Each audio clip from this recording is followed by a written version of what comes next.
I'm Theo Fasinoli, and then this is my wife, Brittany Fasinoli. And our family's a little unique. We have 7 children, but only 2 of which we get the fortune to raise.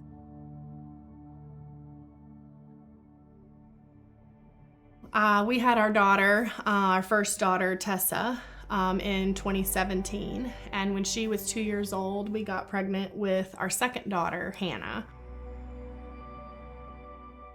The pregnancy was very smooth and very easy.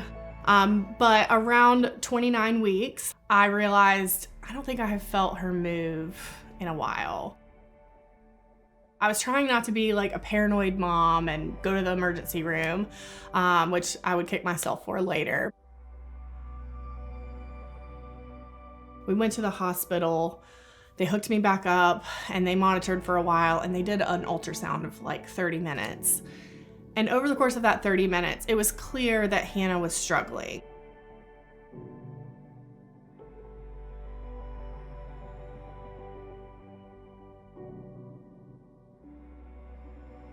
Even in that hospital experience, our grief was so different. I was a very anxious griever, and she kind of pulled away, more kind of that depressed griever.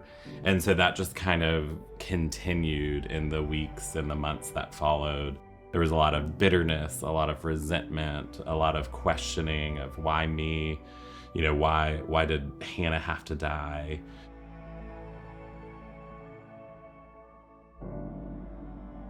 So we started Out of the Ashes really just to do this one event to honor Hannah. The Lord kind of laid on my heart this vision, mainly just to do something for Hannah's first birthday.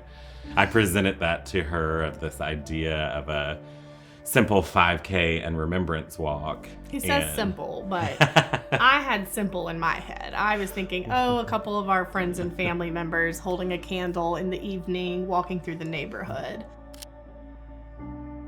We looked out, there were 250 people there the first year, and we realized that this would outgrow Hannah very fast. This would be so much more and so much bigger.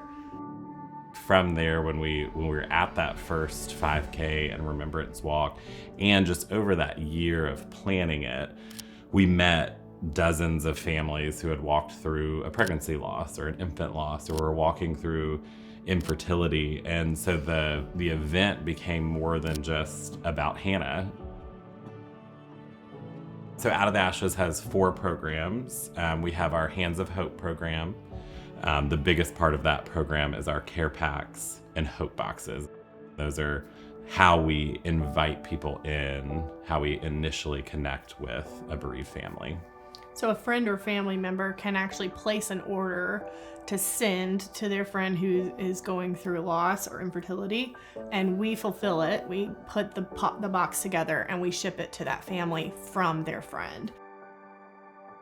And then our second program is our medical bill relief grant program. These families who are grieving deeply, they have oftentimes a very big financial burden that is tied to their situation, their experience. We are able to then meet that practical need, pay those bills, and then we have found that these families are ready and willing to lean in, and we can meet them now in their emotional and spiritual grief.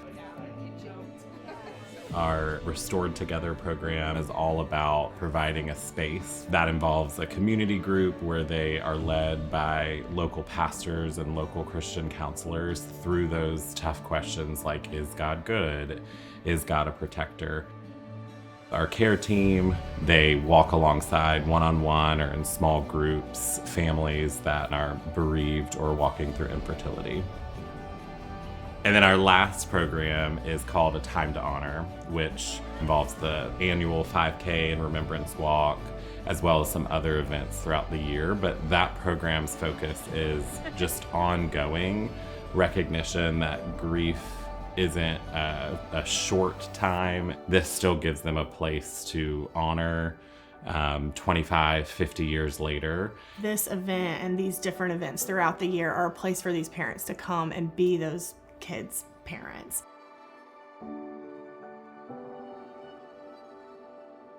We really wanted to find purpose and use our experience to bless others. It would give us some sort of answer as to why this has happened to our family. While we did have to experience a lot of loss and suffering, our healing has come through seeing the impact on the dozens and now hundreds of other families that have come into our ministry.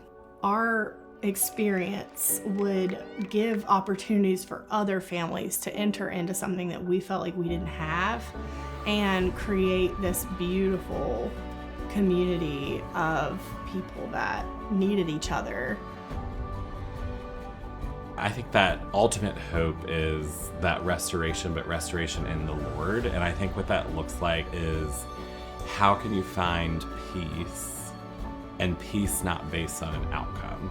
And that's a hard place to get to, but that's our hope, is that families that are walking through loss or infertility will have that peace.